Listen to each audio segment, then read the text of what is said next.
Oke, Pak.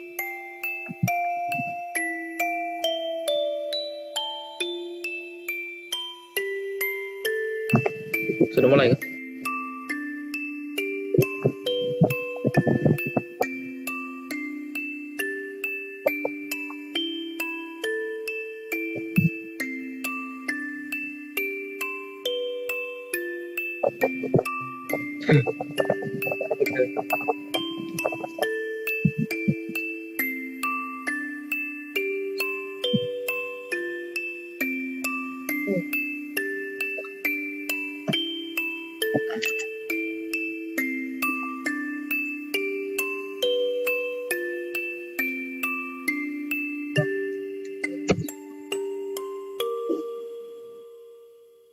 Oke.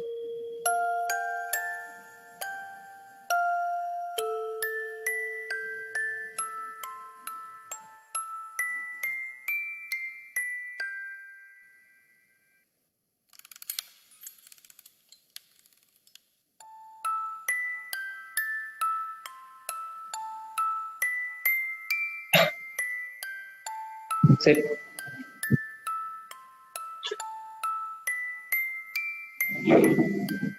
Sip. Oke, oke.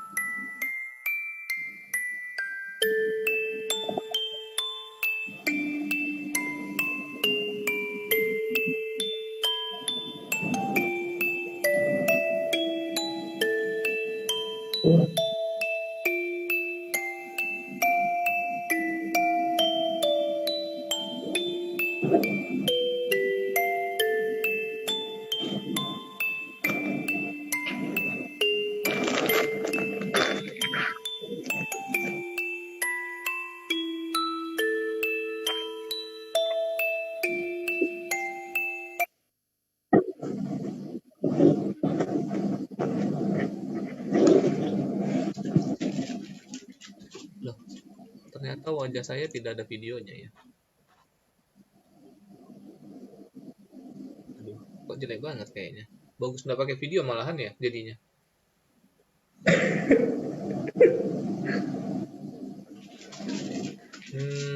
Sudahlah, tak apalah. Bisa kita mulai ya, Kari ya? Oke. Oke. Auzubillahiminasyaitonirrajim. Bismillahirrahmanirrahim. Assalamualaikum warahmatullahi wabarakatuh. Waalaikumsalam warahmatullahi wabarakatuh. Alhamdulillahirabbil alamin. Puja dan puji syukur atas belum. Alhamdulillahirabbil alamin. Puja dan puji syukur atas karunia Allah, nikmat Allah, sehingga kita pada malam hari ini bisa berkumpul lagi dalam keadaan sehat walafiat, dalam nikmat iman, nikmat Islam, sehingga kembali lagi dalam kegiatan atau program Jati Diri Pemuda Muslim live streaming FB Kopi Tama. Tak lupa juga salam dan salawat kepada junjungan kita baginda Nabi Muhammad Sallallahu Alaihi Wasallam beserta keluarga, sahabat, serta pengikut beliau hingga akhir zaman. Tak lupa juga kita mendoakan untuk saudara-saudara kita yang di luar sana yang mungkin mengalami berbagai macam musibah. Mungkin ada yang sedang dirundung penyakit, dirundung gelisah, dirundung segala macam hal karena mendapati dirinya lagi dalam keadaan yang susah atau sulit. Kita doakan yang mungkin sedang sakit diberikan kesembuhan, dan sakit yang mereka derita atau mereka terima sebagai penggugur dosa. Dan bagi saudara-saudara kita yang di sana belum mendapatkan rezeki, semoga diberikan limpahan rezeki yang berlimpah oleh Allah Subhanahu wa taala dan dimudahkan segala urusannya. Dan bagi saudara kita yang masih menyendiri dalam artian jomblo, semoga segera dipertemukan oleh wanita idamannya, seorang wanita soleha. Amin. Amin. Nyaring. Itu menandakan kalau yang tadi beliau jomblo, itu maksudnya. Oke. Malam hari ini kita akan melanjutkan pembahasan kita terkait apa ya? Kalau bisa dibilang sebenarnya related, bahasa gaulnya related, terhubung gitu loh, Berat menyambung dengan bahasanya. materi sebelumnya. Kalau kemarin kan materi sebelumnya dari Kak Gus Randi yang dibawakan adalah terkait 3 ideologi besar tuh ya kan. Ada komunis, sekuler, dan juga Islam. Nah, ternyata di penghujung acara itu disampaikan bahwa ketiga ideologi ini sangat mempengaruhi kepribadian diri manusia. Ketika dia condong kepada suatu ideologi, pasti dia akan eh, mengikuti segala aturan yang ada pada ideologi tersebut. Ya, contohnya, kita kan sebagai seorang muslim nih, berarti kita berislam. Ketika kita menganggap Islam sebagai ideologi kita, maka kita menerapkannya bukan hanya dalam perkara urusan pribadi, tapi segala sesuatu yang menyangkut tentang kehidupan di dunia, bahkan di akhirat sekalipun, itu menjadi sebuah keharusan dan kewajiban yang kita patuhi tanpa terkecuali. Sehingga ketika semua itu sudah kita penuhi, terbentuklah kepribadian Islam atas dasar kita mematuhi segala apa-apa saja yang telah diberikan oleh Islam. Nah, kemarin itu kalau nggak salah ideologi apa lupa saya kemarin tuh berasal dari kata Yunani, idios sama logos. Benar. Ya kan? Idios itu ide, logos itu penerapannya gitu loh. Jadi sekumpulan ide-ide yang diimplementasikan kepada dan diterapkan dalam kehidupan. Nah, simpelnya seperti itu. Jadi ideologi. Nah, menciptakan sebuah peraturan dalam bernegara pada umumnya ya. Kemarin tuh. Cuma kemarin panjang lebar dan luar biasa yang dijelaskan oleh Kak Gus Randi. Jadi mohon maaf saya sedikit tidak mengingat banyak hal yang disampaikan oleh Kak Gus Randi pada saat itu. Tapi intinya bilangnya Kak Gus Randi, ketika kita mendapati diri kita condong kepada satu ideologi, maka tanpa kita sadarin itu akan membentuk kepribadian diri kita. Nah, maka tema pada malam hari ini adalah lanjutan dari tema sebelumnya, yaitu ya karena kita wajar Islam, jadi kita pasti pengennya kepribadian Islam ya Kari ya. Betul ya? Betul. Nah, jadi Betul, betul. mungkin akan dijelaskan apa sih maksud kepribadian Islam yang dimaksud dalam tema malam ini, seperti apa sih kepribadian Islam itu seharusnya terpancar. Nah, itu nanti akan dijelaskan oleh Kak Ari, kakak tampan tapi masih sendiri. Ada singkatan nggak? Iya, ngepas ya kan? Kak Ari, kakak Nggak tahu tampan juga. masih sendiri, tapi itu bukan suatu semangat lah, intinya itu penyemangat, Talang. pendorong semangat untuk Kak Ari sebenarnya. Dan saya menunggu undangannya aja, makan gratisnya gitu loh. Kapan bisa diundang Kak Ari? Kan lumayan tuh. Jadi MC. Selain mendoakan juga pengennya itu makan gratis di pernikahannya Kak Ari. Oke Kak Ari, mungkin Kak Ari bisa menjelaskan terkait materi atau pembahasan kita malam ini, yaitu kepribadian Islam. Nah, menurut Kak Ari itu kepribadian Islam itu apa sih? Terus contoh, bukan contoh ya, yang memancarkan atau orang bisa dibilang kepribadian Islam itu seperti apa? Karena kalau kemarin pembahasannya Kak Gus Randi itu kan ada yang sekuler tuh. Ada yang bisa bungkusnya aja Islam tapi dalamnya tidak Islam. Ada kebalikannya, dalamnya Islam tapi luarnya tidak Islam. Nah, mungkin dari Kak Ari nanti perspektif dari Kak Ari atau pendapat Kak Ari tentang kepribadian Islam itu apa, terus bagaimana sih contoh-contoh atau istilahnya kok contoh sih, apa sih? Susah banget, saya lupa ini kayaknya. Apa sih itu ya? Bahasanya itu ya lupa saya sampai, astagfirullahaladzim. Ciri-ciri, ngomong ciri-ciri aja susah kali kayaknya. Jadi ciri-ciri orang yang memiliki kepribadian Islam itu seperti apa? Nah, tanpa membuang waktu dari pemateri, yaitu Kak Ari ganteng, walaupun masih sendiri. Oke, langsung kita persilakan beliau untuk mengisi tempat istimewanya agar bisa langsung dilihat oleh teman-teman di semua. Selamat menyaksikan pembahasan dari Kak Ari terkait kepribadian Islam. Silakan Kak Ari. Oke, makasih waktu dan tempatnya. Assalamualaikum warahmatullahi wabarakatuh. Waalaikumsalam. Masih kembali bersama kajian Kopi Tama yang ditunggu-tunggu. Insya Allah ditunggu. Jati diri pemuda Muslim. Season ini Season keberapa ini ya? Kayak season. season kayak film Lupa aja. saya. 42 kali. Kayak 42. Nah, alhamdulillah sudah berjalan 42 kali, itu suatu progres yang luar biasa. Luar biasa kali. Dan malam ini saya membawa materi yang sebelumnya itu Kak Gus Randi, pembahasannya cukup rumit dan berat. Ideologi yang dibahas, bukan Wow, main. itu pantas kita taruh beliau untuk menjelaskan itu karena penjelasannya Wah, sangat luar biasa. pantas banget. Saya aja sampai lupa saat ini apa aja yang dijelaskan beliau. Tapi kalau mau ngelihat, diulang aja videonya. Jos sekali lah. Itu sudah Pantas sudah nikah. luar biasa buat pembahasan beliau. Iya. Malam ini melanjutkan materi yang sebelumnya yang dibahas oleh Kak Gus Randi, yaitu tentang kepribadian Islam atau yang biasa disebut saksiyah Islamiyah.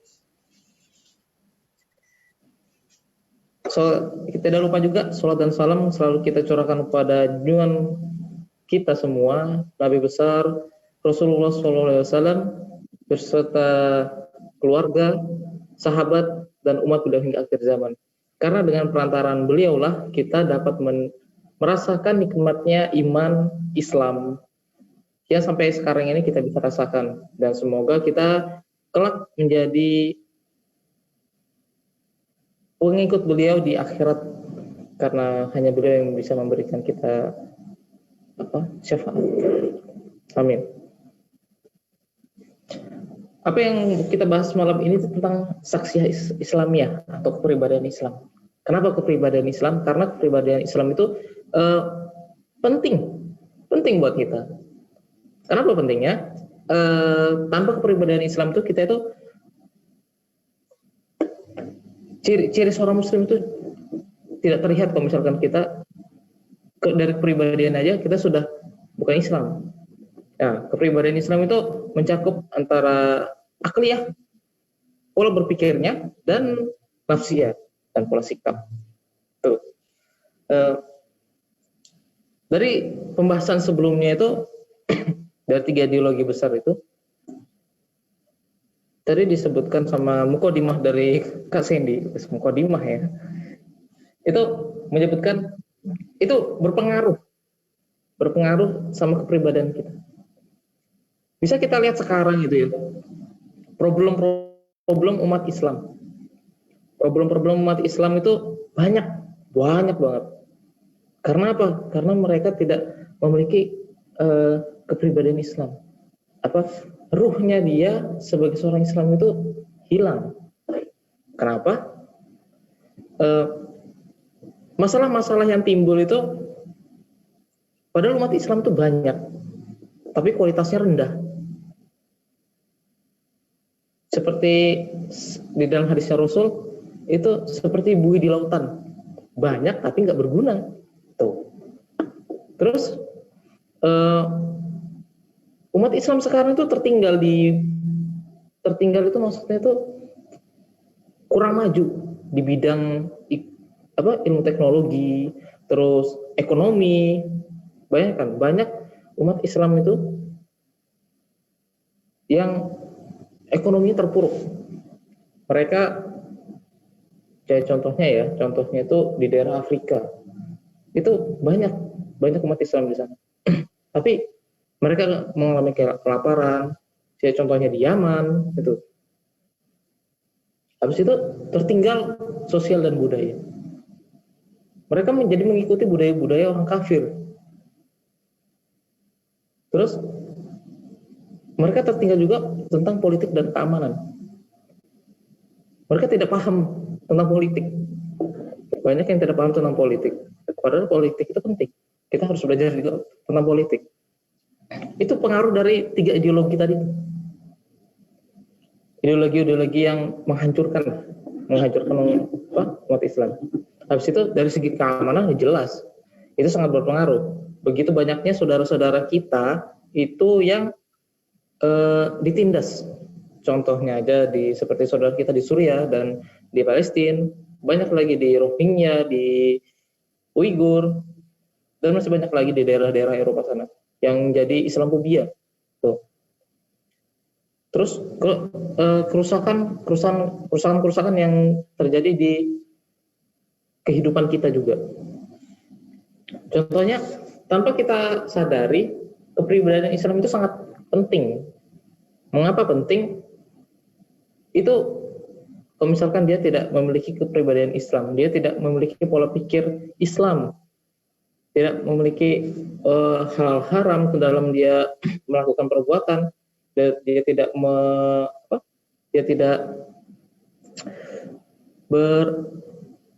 melakukan amar ma'ruf nahi mungkar. Nah, contohnya kayak yang lagi duduk di, tidak bisa nyebut merek ya. Anggap aja itu tikus lah. Banyak melakukan korupsi, banyak makan uang dia. Tikus kok makan uang. Nah, enggak sebut merek, tenang aja, aman aja.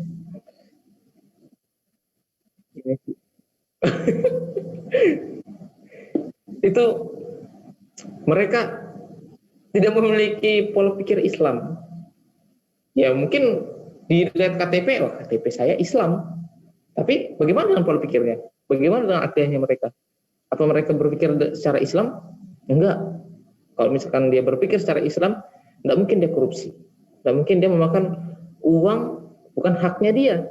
Itu uang rakyat. Kenapa dia yang mengambil? Kenapa dia yang memakan? Untuk kepentingannya dia sendiri. Tuh. Habis itu kerusakan yang lain itu seperti banyak kita lihat itu anak-anak muda, bahkan bukan anak muda, ada apa namanya? Umum, secara umum lah. Ya, terputus. Wajahnya Kari terputus. Sedang ada apa gerak? Apanya? Tadi nge-freeze. Videonya Kari nge-freeze. Oh gitu. Sudah bagus. Saya lanjutkan secara saya dulu pernah ada baca koran di Balikpapan, koran di Balikpapan itu tentang kelakuan geng motor. Ditangkap polisi karena dia membunuh siswa SMK. Kalau nggak salah geng motornya itu namanya Brasmada. Singkatannya itu sudah menakutkan. Brasmada itu singkatan dari berani senggol, mandi darah. Nah, tuh. Dan ini beras bulog ya? Pelakunya itu sudah. Dan itu pelakunya masih remaja semua. Itu penting itu. Kepribadian Islam itu. Juga seorang remaja atau sekelompok remaja atau semua remaja tidak memiliki pemikiran Islam atau pola sikap yang baik secara Islam, itu bisa membentuk contohnya keburukan-keburukan seperti kayak gitu. Contoh kecilnya dalam skala berkelompoknya dia menciptakan atau membuat sebuah geng motor atau geng-geng yang lain itu ya, yang itu sebetulnya nggak ada manfaatnya sama sekali. Dia meninggalkan sholat pastinya hanya untuk nongkrong, contohnya nongkrong di Melawai. Buat apa motor dijejer-jejer? Sedangkan di depan Melawai itu ada Masjid Istiqomah lagi berkumandang azan, mereka santai-santai aja. Tuh. Itu enggak, mereka tidak berpikir secara Islam. Tidak memiliki kepribadian Islam. Itu contoh dari kerusakan-kerusakan yang timbul akibat materi sebelumnya. Dari ketiga ideologi itu. Yang itu membuat Islam itu makin terpuruk. Habis itu dampak yang lain itu pergaulan bebas. Nah, ini banyak ini. Data menyebutkan itu anak SMP, jangan SMP lah, SD itu sudah mulai pacaran. Astagfirullahaladzim. SD sudah mulai pacaran. Sementara yang sudah bekerja manggilnya itu enggak pacaran, enggak nikah. Enggak boleh pacaran itu. Ini intermezzo aja ya, intermezzo, jangan diambil hati. Intermezzo. Ya, jomblo jangan langsung diambil hati ya. Ini intermezzo aja. Jangan terlalu tegang, santai aja. Polos aja. Lanjut Kari. Polos. Habis itu sampai mana tadi? Sampai lupa. Oh iya, pacaran. Anak SD aja sudah mulai pacaran. Manggilnya mama papa. Terus Asik. kalau mereka putus manggilnya janda duda. Nah, ini sudah ini. Pemikiran-pemikiran yang dari kecil aja sudah ditanamkan tentang kebobrokan, kerusakan. Itu pergaulan bebas. Masih SD sudah begitu, apalagi nanti sudah beranjak SMP, SMA, dan setelah SMA, wah, begitu apa banyaknya kasus eh, hamil duluan di usia sekolah, masih SMA itu, di masih usia belasan tahun, dan itu eh, kemungkinan kemungkinan besar jadi ada praktek aborsi itu. Itu kerusakan yang terjadi akibat apa, seseorang itu tidak memiliki kepribadian Islam, cara akliyah dan nafsiyahnya itu nggak ada tuh. Makanya itu kita itu penting banget buat belajar tentang akidah Islam. Kalau dari kerusakan itu banyak ya, jadi mungkin enggak saya sebutin satu-satu, mungkin teman-teman bisa lihat secara real dari mata kepalanya sendiri apa aja kerusakan yang dilihat saat ini lah. Mungkin bisa Baru nonton koran, baca TV mungkin ya. iya, habis itu nonton radio juga bisa itu. Bisa juga ya. Oke, sangat luar Bisa. biasa. Nonton TV tuh dan baca TV, nonton koran. Ya, tapi itu sebenarnya yang tadi Kak Ari sebutkan itu sebenarnya sudah banyak terjadi dan mungkin bisa dibilang sangat mudah untuk dicari ya, Kak Ari ya. Mungkin kalau saya mudah banget. Kalau teman-teman tidak percaya apa yang disampaikan tadi Kak Ari, walaupun saya sedikit tidak percaya dengan Kak Ari tadi, tapi saya percaya. Sebenarnya yang disampaikan tuh teman-teman coba deh googling di HP-nya terus cari jumlah yang melakukan aborsi itu orang yang sudah menikah atau yang belum menikah. Nah, itu fakta yang disebutkan tadi Kak Ari tentang pacaran di bawah umur. Itu pasti akan kelihatan. Itu sudah. Pasti. Itu sudah. Lanjut, Kak Ari.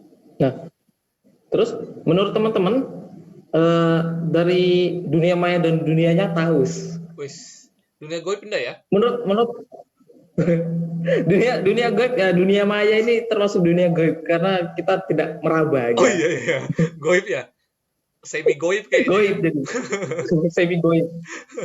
Nah, terus menurut teman-teman kondisi yang sekarang itu harus diubah apa enggak? Pastinya harus diubah. Ya, betul. Bagaimana cara mengubahnya kita? Ya dengan kita belajar tentang Islam, terus kita tanamkan bahwa umat Islam itu umat yang terbaik. Ada lagunya itu. Wih. Tapi tidak perlu nyanyi di sini. Dosa. Soalnya ada gitarisnya. Umat Islam itu umat yang terbaik. Oh, gitarisnya sudah materi yang kemarin. Oh, materis kemarin ya. Sudah tidak tinggal di mas. Ya, itu gitarisnya. Sudah tidak tinggal habis di rumah. Habis itu tanamkan dalam diri kita itu umat Islam itu umat yang terbaik. Habis itu terus kita tuh jangan mau terpuruk terus. Kita tuh harus bangkit. Oke.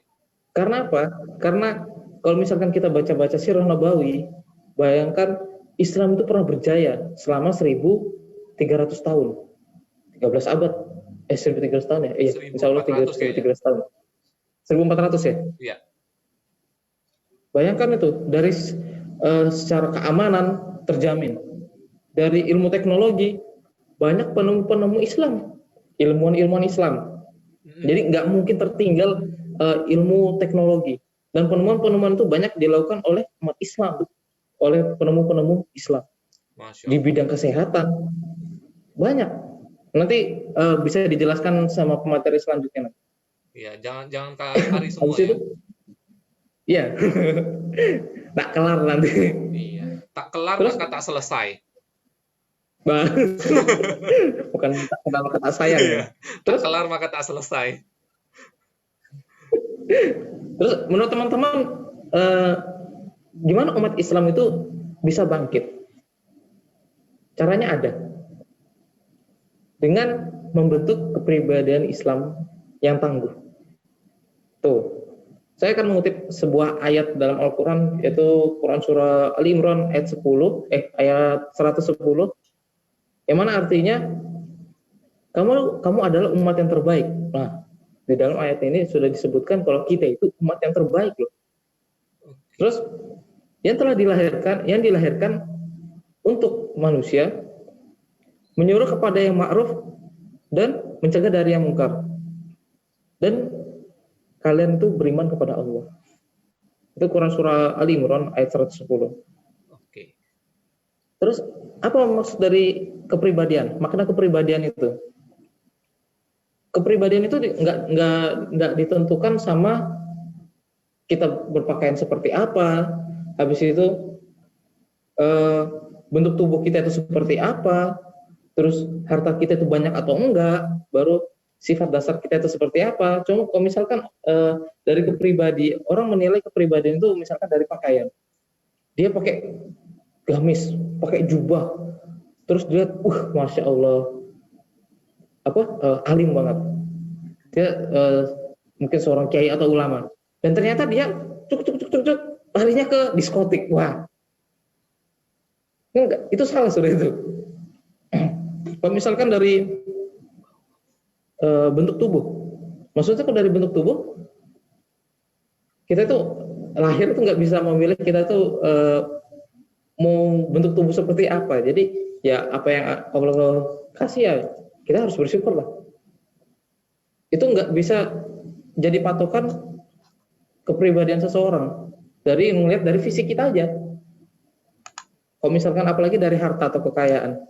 Kalau misalkan si fulan itu kaya, berarti pribadinya lebih baik. Enggak. Banyak juga orang kaya itu yang pribadinya buruk. Oke. Dia memperlakukan orang yang di bawahnya itu lebih kasar lah. Ya. Mau nyuruh, kamu itu ambilkan ini nih. Jadi seperti malah kayak nggak ada sopannya. Ya, tidak beradab. Nggak ada. Tak punya otak. Astagfirullah. Ya memang ya. Iya memang iya. Habis itu, namun kepribadian makna kepribadian itu ditentukan sama cara berpikir kita, cara berpikir sama tingkah laku, yaitu akliyah, pola pikir kita, dan nafsiyah, pola sikap kita. Itu dari makna kepribadian. Itu dicatat dulu dari makna kepribadian itu seperti apa. Habis itu bisa kita jabarkan lagi. Sesungguhnya Allah itu tidak melihat wajah kita atau bentuk tubuh kita, tapi Allah itu melihat hati kita, kalbu, bahasa hati, hati atau kalbu, hati yang masih kosong, enggak ya? Keluar bahasa dari ini kayaknya. Hati, bahasa pujangga. Siap-siap yang. Tapi Allah itu melihat dari hati kita dan akal kita. Gaya tangannya itu gimana? Coba bisa diulang gaya tangannya itu gimana? Oh gini ya? Hati dan akal. Gini ya? Bukan ini, Masya Allah. Ini kalau kelamaan sudah.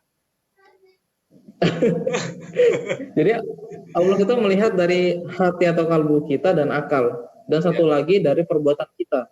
Perbuatan kita itu mencerminkan sikap kita seperti apa ke diri sendiri dan ke orang lain. Itu. Habis itu yang pertama itu akliyah atau cara berpikir kita. Kita itu berpikir menggunakan otak. Terus kita bisa melihat melalui panca indera kita. Habis itu objek yang kita indera, misalkan dari mata, apa yang kita dengar, apa yang kita raba, apa yang kita sentuh, ya kan? Habis itu dari gairu maksudah nggak salah. Dari informasi sebelumnya yang kita terima, itu. Oh ya, maklumat sabiqah. Iya, maklumat sabiqah. Dari informasi sebelumnya. Terus yang membedakan satu pemikiran kita dengan yang lainnya, yaitu informasi dan landasan berpikir kita. Landasan berpikir itu dibagi jadi dua. Yang pertama itu landasan berpikir kita itu secara Islam. Nah, ini dari menyangkut dari 3 ideologi yang kemarin ya. Landasan berpikir itu kita itu bisa dari Islam, atau landasan berpikir kita itu dari sekulerisme yang kemarin, komunisme atau kapitalisme. Itu. Kalau misalkan landasan berpikir kita sekulerisme, komunisme dan kapitalisme itu hancur sudah.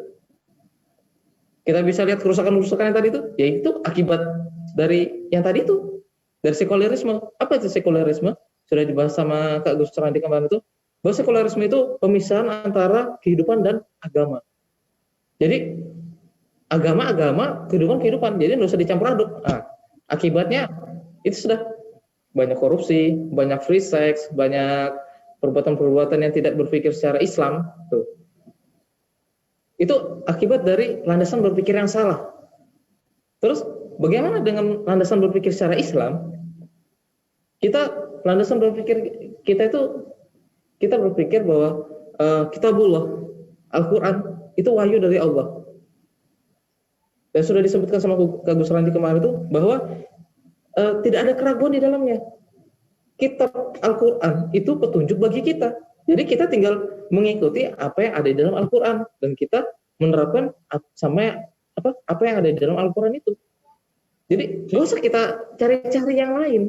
Itu tuh sudah ada tuntunannya, tinggal kita kerjakan dan kita berilmu. Kita belajar sama ustaz, dari seorang ustaz, kiai, ulama, atau guru-guru kita yang lebih paham. Jangan kita itu cari-cari sendiri. Dosa sok tahu lah. Dan itu dari kepribadian Islam itu sesuatu yang hak. Bahwa jadi pembentukan akliyah Islamiyah kita, pola berpikir kita secara Islamiyah. Nah, dan kalau misalkan dari kapitalisme, dari sekulerisme, dan dari bisa membentuk liberalisme juga itu, isme-isme lah itu dasarnya apa? Kalau tadi Islam itu kan dasarnya wahyu. Dan kalau misalkan yang isme-isme tadi itu dasarnya apa? Dasarnya itu falsafah, materialis. Itu pemikiran akliyah ilaminia.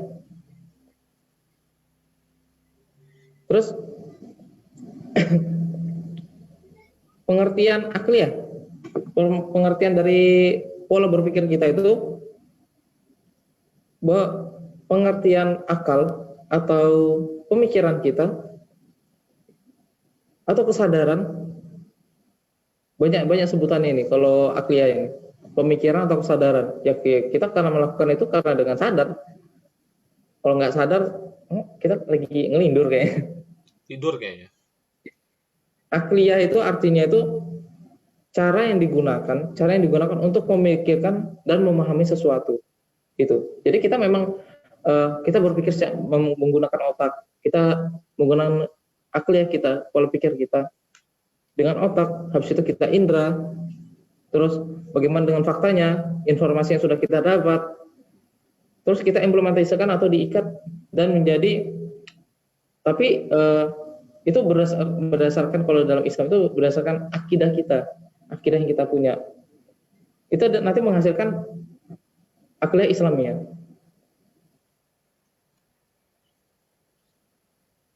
Kalau kepribadian Islam ini sebetulnya pembahasannya banyak banget. Mungkin nanti ini bisa dibagi jadi 2 season ya. 2 season lagi kan.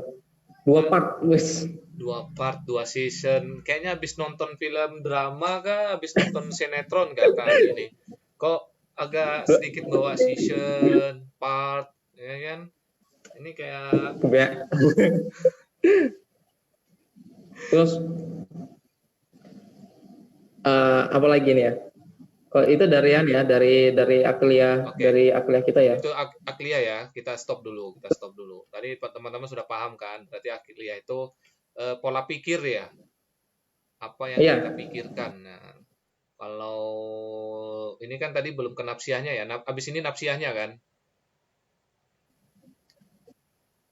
Halo? Iya, nafsiyah. Abis ini nafsiyahnya ya. Videonya Kak Ari putus-putus. Iya, halo. Ini. Setelah ini nafsiyahnya. Nah, sebelum ke nafsiyahnya kita sedikit bertanya nih. Bukan bertanya ya, mungkin sedikit apa ya? Bisa dibilang sedikit memperjelas lah ya kan. Tadi disebutkan Kak Ari, akliyah adalah pola pikir. Nah, pola pikir ini tergantung dari apa tadi akidahnya ya kan.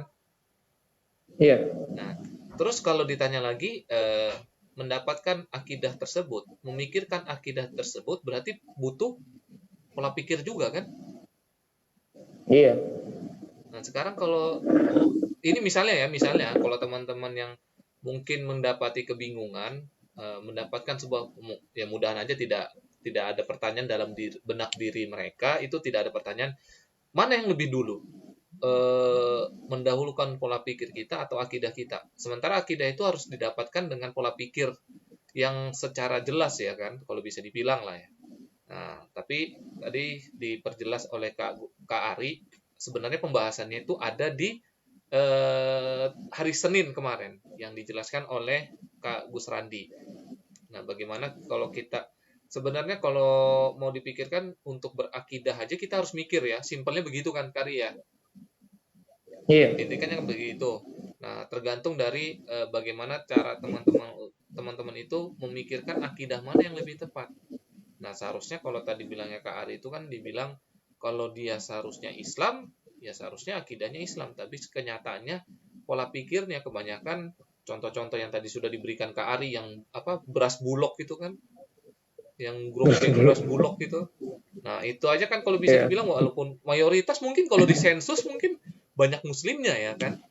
Nah, makanya Iya. yang saya terenyuh tadi, bukan terenyuh bahasanya terenyuh. Jelek kali kayaknya bahasa bahasa zaman bahula terenyuh. Tersentuh itu yang tadi Kak Tersentuh. Ari itu membacakan surah Ali Imran ayat 110 ya, yang menyatakan di Iya. situ sebenarnya umat Islam itu adalah umat terbaik. Terima kasih, baik. Ya, tapi faktanya yang banyak melakukan ya ini bukan kita menjelekkan Islam, tapi memang fakta bagi kita dan teman-teman harus mulai berpikir. Tadi sudah dijelaskan Kak Ari tentang pola pikir, maka teman-teman harus memikirkan kenapa Islam dulu Al-Qur'annya sama dengan sekarang, ya kan? Tidak ada dirubah sedikit pun. Tidak ada kayak si yang tidak perlu tadi bilangnya Kak Ari tidak perlu disebutkan mereknya yang selalu revisi, yang tadi awalnya mungkin bisa 2000 jadi 1000, yang 1000 jadi 500. Nah, Al-Qur'an itu tidak berubah gitu loh. Tapi Iya. apa yang membuat Nggak umat perlu Islam? amandemen. Nah, tidak perlu amandemen. Kalau abodemen tergantung handphonenya dia pakai Mandiri atau Telkomsel ya. Nah, itu tadi. Jadi, teman-teman mungkin mulai bisa di malam hari ini mungkin setelah dijelaskan oleh Kak Ari terkait tentang pola pikir, mungkin coba deh memikirkan. Coba memikirkan kenapa Islam ini bisa menjadi terpuruk sementara Allah menyatakan di dalam Al-Qur'an Islam itu umat terbaik. Dan lihat deh di sekitar kita, mungkin tengok di sebelah rumah kita, tengok di depan rumah kita, itu adalah orang Muslim. Tetapi ya kita lihat, mohon maaf, mendapati kehidupan mereka jauh daripada Islam. Nah, jadi sangat berhubungan sekali tentang pola pikir yang disampaikan oleh Kak Ari. Jadi tidak usah jauh-jauh mikirkan sampai ke luar negeri, ya kan, di luar Indonesia, pikirkan dulu yang di Indonesia nih. Pola pikirnya, kalau orang pola pikirnya Islami, pasti dia melihat secara pandangan luas, bukan hanya untuk dirinya. Nah, jadi harapannya atas penjelasan Kak Ari terkait pola pikir, teman-teman pada malam hari ini mungkin bisa mulai memikirkan nih, apakah Islam itu pantas disebut umat yang terbaik, atau jangan-jangan Allah salah nih menyematkan umat Islam itu sebagai umat yang terbaik, atau salahnya dari diri atau pribadi kita masing-masing.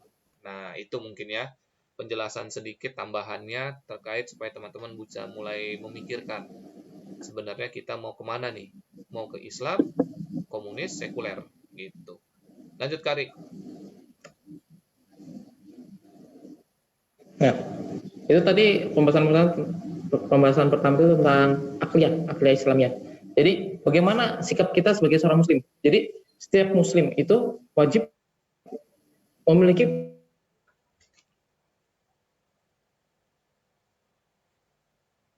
pola pikir Islam, memiliki akhliyah Islamiyah. Itu wajib untuk digunakan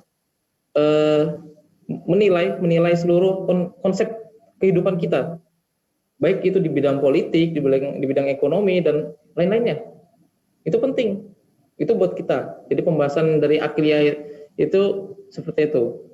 Terus kita tuh harus istiqomah untuk tetap menggunakan pola pikir Islam kita agar kita selamat.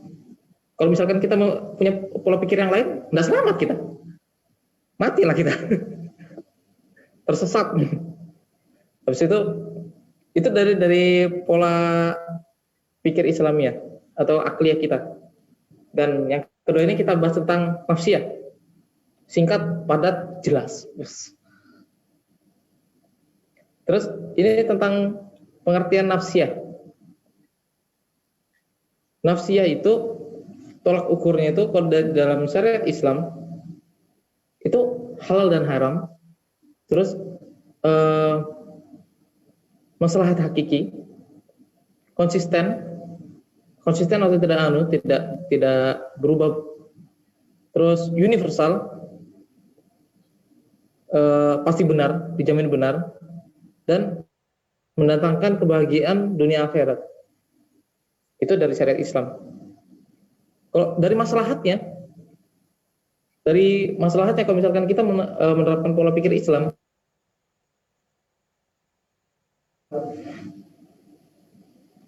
itu terjaganya hawa nafsu. Habis itu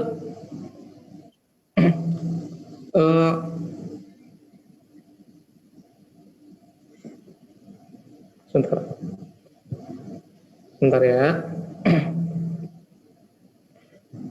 Maslahatnya kalau misalkan kita tidak mempunyai kalau misalkan kita tidak mempunyai pola sikap atau nafsiyah, itu hawa nafsu habis itu kita itu tidak memiliki konsisten. Jadi pemikiran kita berubah-ubah. Baru pemikiran kita salah. Baru kita mendatangkan keburukan. Kalau misalkan kita itu tidak memiliki pola sikap atau nafsiyah. Terus semua solusinya itu ada di Islam. Kenapa Islam? Itu pertanyaan kita. Mengapa semua itu harus dengan Islam? Itu konsekuensi akidah. Konsekuensi kita itu dari kita itu seorang Muslim. Kita sudah mengaku Muslim, kita sudah melakukan la ilaha illallah Muhammadur Rasulullah. Itu sudah konsekuensi kita. Jalan yang kita yang kita tempuh untuk menyelesaikan masalah, termasuk menundukkan hawa nafsu. Di situ pentingnya kita itu berdakwah, mendorong masyarakat untuk sama-sama menerapkan akidah Islam kita. Terus nafsiyah Islam itu dari pola sikap ya. Dari pola sikap kita itu seperti apa? Sesama manusia. Bagaimana sikap kita itu kepada orang tua kita, kepada teman kita. Itu dari pola sikap kita. Dan pola sikap kita itu kita jadikan standar kita dalam beramal. Standar kita dalam beramal itu syariat Islam. Terus tolak ukur perbuatannya itu dari pribadi kita sendiri, dari keluarga, terus masyarakat luas, dan yang lebih besar lagi negara atau dunia. Kalau misalkan kita menerapkan kita bisa menerapkan dari akliyah Islamiyah kita dan pola sikap kita atau nafsiyah kita, itu insya Allah kita bisa terwujudnya Islam yang rahmatan lil alamin, dibarengi dengan penerapan syariat yang mutlak, yang menyeluruh. Tuh. Jadi itu penting banget. Itu penting buat kita pahamin semua. Kalau misalkan kita mau merasakan Islam itu kembali bangkit seperti dulu yang pernah berjaya selama 1400 tahun, kita perbaiki pola pikir kita, akliyah kita. Setelah itu pola sikap kita. bagaimana kita menerapkan hukum-hukum Allah yang ada di dalam Al-Quran. Dan itu bisa membuat Islam kembali bangkit dan menjadi rahmat bagi seluruh alam.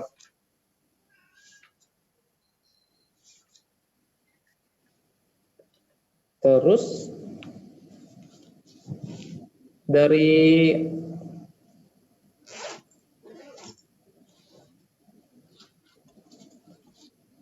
kepribadian, kalau dari nafsiyah itu enggak banyak sih pembahasannya. Udah banyak ya. Ya intinya dari anu tadi tuh, dari apa namanya? Dari pola sikap kita tuh seperti apa. Kita harus sikap kita menjadi orang yang jujur, kita amanah, terus kita menjadi orang yang baik ke sesama, kita jujur kepada diri sendiri dan kepada orang lain juga. Itu pola-pola nafsiyah atau pola-pola sikap kita. Dan itu mencerminkan kepribadian Islam kita yang baik. Tuh. Oke. Masya Allah. Alhamdulillah. Alhamdulillah. Berarti kalau bisa disimpulkan, untuk mendapatkan kepribadian Islam, atau tadi disebut saksiyah ya, saksiyah Islamiyah, ya kan, kepribadian Islam, berarti sebenarnya dibutuhkan 2 poin penting. Yang saya tangkap adalah 2 poin penting, yang dimana poin tersebut sangat menunjukkan sekali memancarkan ciri-ciri orang-orang yang memang memiliki kepribadian Islam.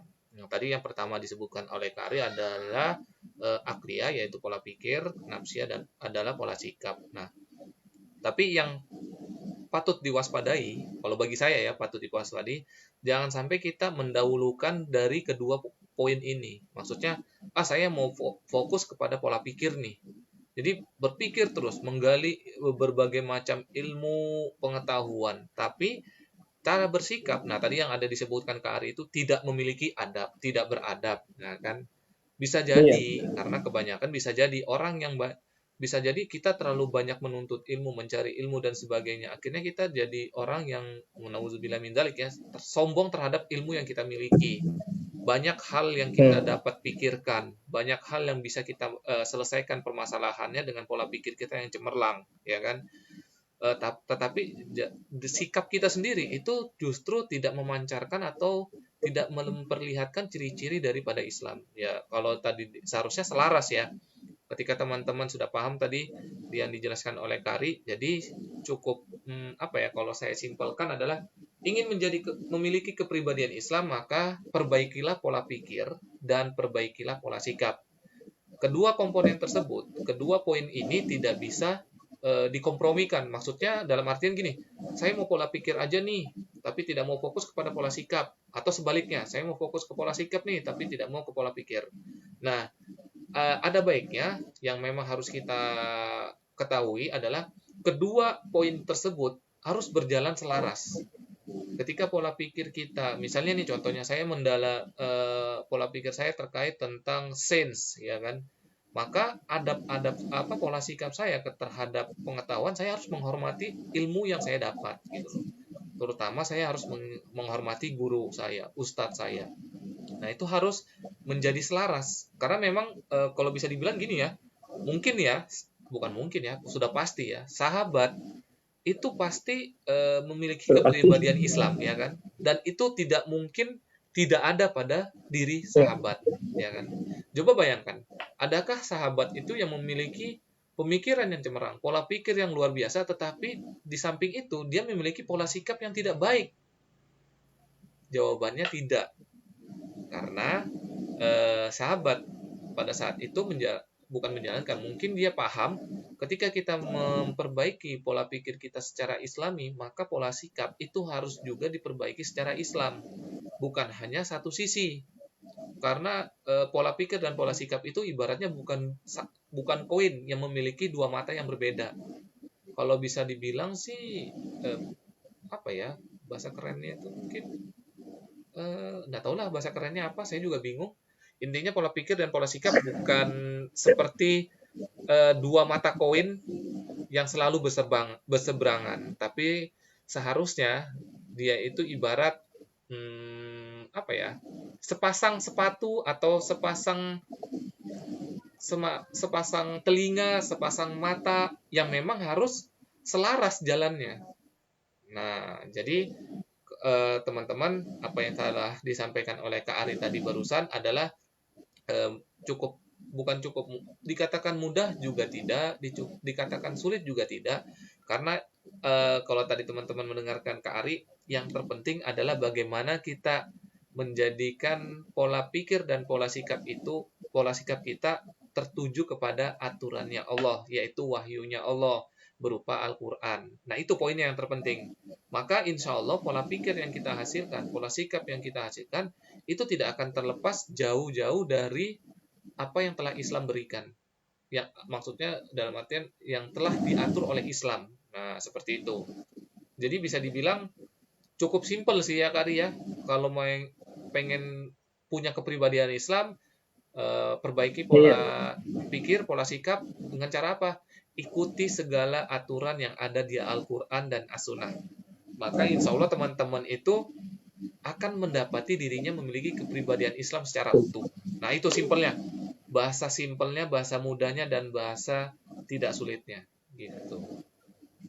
Ibaratnya kan, Bahasa mudah. ya, kalau kita mau pakai bahasa-bahasa sedikit menggombal, mungkin bisa dibilang dari mata turun ke hati, ya kan? Nah, Islam itu seperti itu juga sebenarnya, ya kan? Kita umat Islam itu luar biasanya tidak disuruh beriman dengan cara pakai perasaan, ya kan? Banyak ayatnya Allah seperti yang dijelaskan kemarin oleh Kak Gus Randi, justru disuruh apa? Berpikir. Maka orang yang mendapati dirinya berislam karena proses berpikir, maka itu sangatlah luar biasa. Nah, bukan turunan, bukan karena perasaan, bukan karena masalah baik Kak. Pokoknya bisa dibilang karena prihatin, tidak. Nah, jadi kalau teman-teman pengen memiliki kepribadian Islam, maka satu caranya yang pasti jitu dan pasti berhasil adalah mengikuti segala aturan yang ada di Al-Quran dan apa yang telah Rasul contohkan dalam sunnahnya. Dan itu pasti bukan berbuah ya, mungkin menghasilkan sesuatu yang pasti pada diri kita. Baik dari pola pikir kita, ataupun pola sikap kita. Nah, mungkin itu Kak Ari ya, malam hari ini terkait kepribadian Islam. Yang bisa saya ambil poinnya adalah yang tadi saya sampaikan barusan, ya, untuk mengingatkan kembali adalah terkait pola pikir, pola sikap, terus dikaitkan terhadap apa yang telah Islam berikan, yaitu apa yang diwahyukan oleh Allah berupa Al-Quran dan apa yang telah dicontohkan oleh Rasul berupa sunnahnya. Nah, itu. Maka kepribadian Islam tidak mungkin tidak kita dapatkan.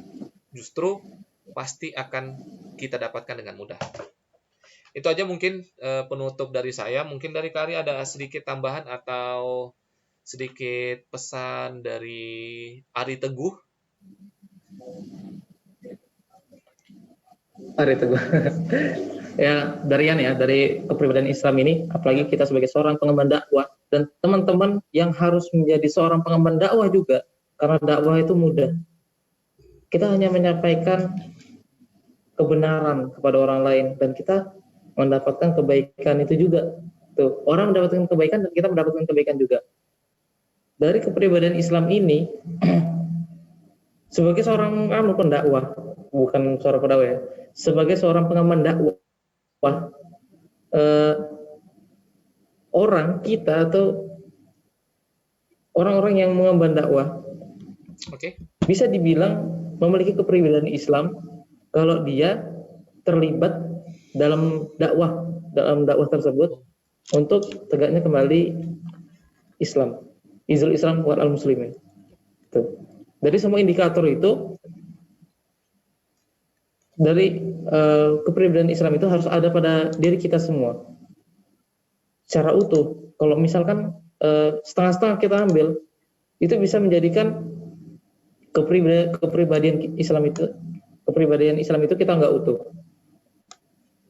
Misalkan kita cuma bisa mikir aja kayak bilang Kak Cindy tadi itu, kita cuma ngambil mikirnya aja, atau kita misalkan dari sikapnya aja, kita tidak ngambil kesemuan dari keseluruhan kepribadian Islam itu yang sudah saya sebutkan tadi itu, dari akliyah dan nafsiyah itu bisa menimbulkan atau menyebabkan kita memiliki pemikiran yang sekuler atau bahkan ateis. Itu. Oh, Mungkin itu aja tambahan dari saya. oke, terima kasih untuk waktu dan kesempatan yang telah diberikan oleh Kak Ari pada malam hari ini. Alhamdulillah teman-teman, mungkin semoga bermanfaat, terutama bagaimana kita membangun diri kita agar diri kita ini memiliki kepribadian Islam. Saya rasa apa yang disampaikan Kak Ari sangatlah penting, bukan hanya untuk teman-teman yang di sana sudah menyatakan Islam, baik di KTP-nya ataupun secara lisan, tetapi juga bagi teman-teman di luar sana untuk bisa menemukan kepribadiannya dia itu condong kemana. Bisa jadi mungkin teman-teman pada sebelum menyaksikan apa pembahasan yang diberikan Kak Ari, mungkin saya merasa sudah Islam kok. Saya sudah merasa saya berislam kok. KTP saya Islam nih, seumur hidup pula. Nah, tetapi setelah mendengarkan penjelasan Kak, KTP. ya kan, KTP-nya seumur hidup. Mungkin semoga saja terbuka hatinya dan menambah wawasannya dan mulai menyadari, dan beristighfar kepada Allah dan mulai mendapati penyesalan dalam dirinya. Mungkin, oh iya ya, selama ini pola pikirku bukan berlandaskan kepada Islam. Saya ingin mengambil sebuah kendaraan, tapi saya mengambil dengan cara yang tidak Islam, ya kan? Saya bersikap kepada kedua orang tua, saya yang mengaku Islam, tapi bersikap tidak lantas seperti orang Islam gitu loh.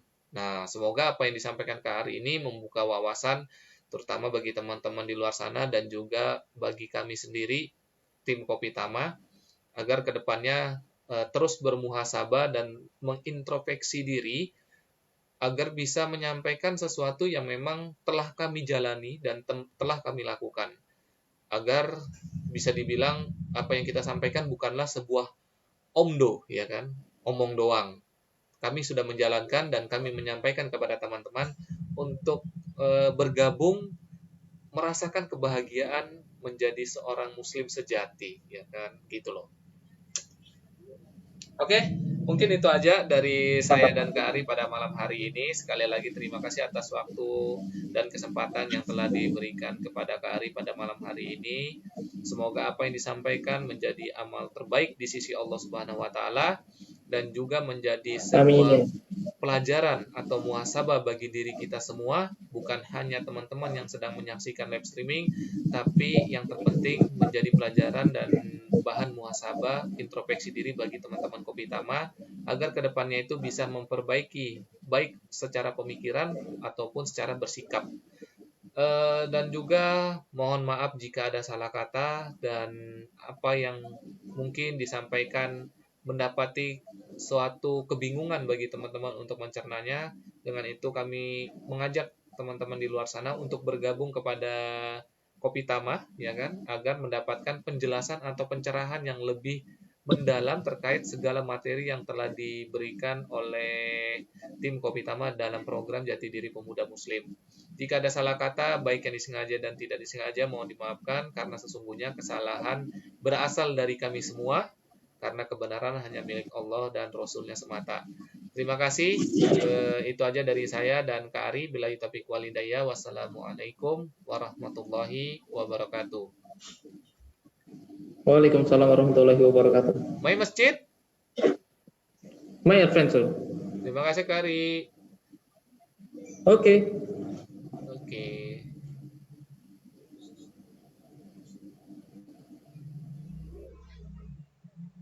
Masih dah.